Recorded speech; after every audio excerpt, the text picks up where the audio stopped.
بسم اللہ الرحمن الرحیم۔ کسی ساتھی نے ایک سوال کیا تھا بلی سے متعلق۔ تقریباً 3 سوال بن جاتے ہیں۔ پہلا سوال یہ تھا کہ بلی کا جھوٹا اس کا کیا حکم ہے، پاک ہے ناپاک ہے۔ دوسرا سوال یہ تھا کہ بلی کے بدن پر اگر کوئی پانی ہو، وہ کپڑوں کے ساتھ لگ جائے تو کیا حکم ہے۔ تیسرا سوال یہ تھا کہ بلی اگر موذی ہو، وہ گھر کے اندر چوزوں کو، مرغیوں کو انہیں نہ چھوڑتی ہو، کھا جاتی ہو، تو اس کو قتل کرنا کیسا ہے۔ تو تفصیل سے میں بتا دیتا ہوں۔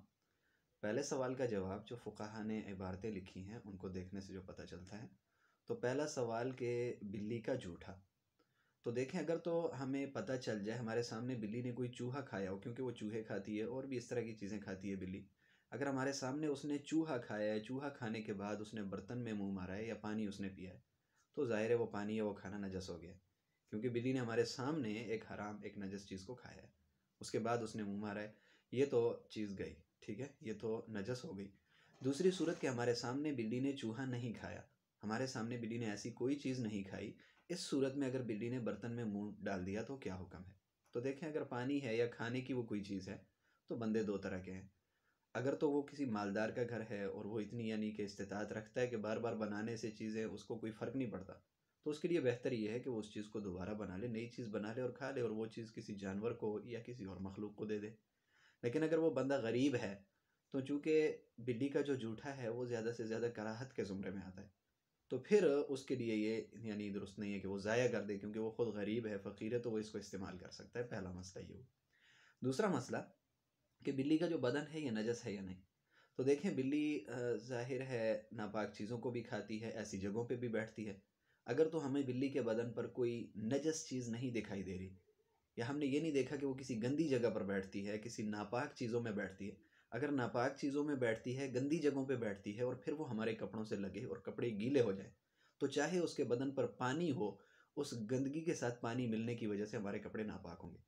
لیکن اگر بلی کسی گندی جگہ پہ نہیں بیٹھتی، ناپاک جگہوں پہ نہیں بیٹھتی، پھر بلی آ کر ہمارے کپڑوں کے ساتھ لگ جاتی ہے، تو وہ اس کے کپڑوں پر یا پانی ہوگا یا پسینہ ہوگا، تو اس صورت میں ہمارے کپڑے ناپاک نہیں ہوں گے، ٹھیک ہے۔ لیکن اگر نجاست لگی ہوئی ہے بلی کے بدن پر، پھر ہمارے کپڑوں سے لگتی ہے تو ہمارے کپڑے ناپاک ہو جائیں گے۔ تیسرا مسئلہ کہ موذی بلی کو قتل کرنا کیسا ہے۔ تو دیکھیں کوئی بھی یعنی جانور ہے، کوئی بھی ایسی مخلوق ہے، چیونٹی تک ہے، تو بلا وجہ انہیں ختم نہیں کرنا چاہیے، بلا وجہ مارنا نہیں چاہیے۔ ہاں چیونٹی نے کاٹا ہے، اگر اس کو مسل دیا تو اس میں حرج نہیں ہے، لیکن انسان کا جو دل ہے، ضمیر ہے، یہ اس چیز کی سخی آدمی کے دل کی یہ اجازت نہیں ہوتی کہ بھئی اس کو میں ختم کر دوں۔ وہ بیچاری چھوٹی سی جان ہے، اس کے کاٹنے سے انسان کو کیا ہو گیا، کچھ بھی نہیں ہوا، اٹھا کے نیچے چھوڑ دیں، بات ختم، دوبارہ تو آگے نہیں کاٹے گی، ہو سکتا ہے کوئی اور آ جائے۔ تو چیونٹیوں کو یا بلیوں کو ان کو جلانا تو بہرحال کسی صورت میں کسی جانور کو جائز نہیں، جلا نہیں سکتے۔ بلی اگر موذی ہے، حتی امکان کوشش کی جائے کہ اسے دور کسی جگہ چھوڑا جائے، لیکن اگر وہ پھر بھی واپس آ جاتی ہے یا وہ اتنی خطرناک ہے کہ کسی چیزوں کو نہیں چھوڑتی، چوزوں کو نہیں چھوڑتی، مرغیوں کو نہیں چھوڑتی، اور ہمیں یہ یقین ہے کہ اگر یہاں سے ہم اسے لے جا کر کسی اور جگہ چھوڑتے ہیں، وہاں جا کر اس نے دوبارہ یہی کرنا ہے، تو اس صورت میں بلی کو مارنے کی فقہا نے اجازت دی ہے۔ لیکن اگر اتنی مجبوری بن جاتی ہے کہ اسے مارتے ہیں تو پھر ایسے نہ مارا جائے کہ اسے ذلت یعنی ملے، ذلیل کرے۔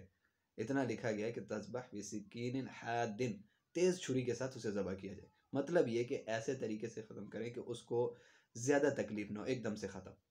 اور بہتر یہ کہ ایسی جگہوں پر چھوڑیں جہاں خیر ہے کوئی گھر بھی نہ ہو یا کوئی لوگ بھی نہ رہتے ہو، جہاں وہ کسی کو اذیت نہ دے سکے، لیکن اس کا بھی نظام کھانے پینے کا ہوتا رہے، وہ تو اللہ رب العزت نے دینا ہے، جہاں سے بھی دیں گے۔ باہر کے بھی یہ کچھ صورتیں تھیں جو آپ حضرات کے سامنے بیان کر دیں۔ اللہ رب العزت ہمیں حق دین کو سمجھنے کی توفیق عطا فرمائے۔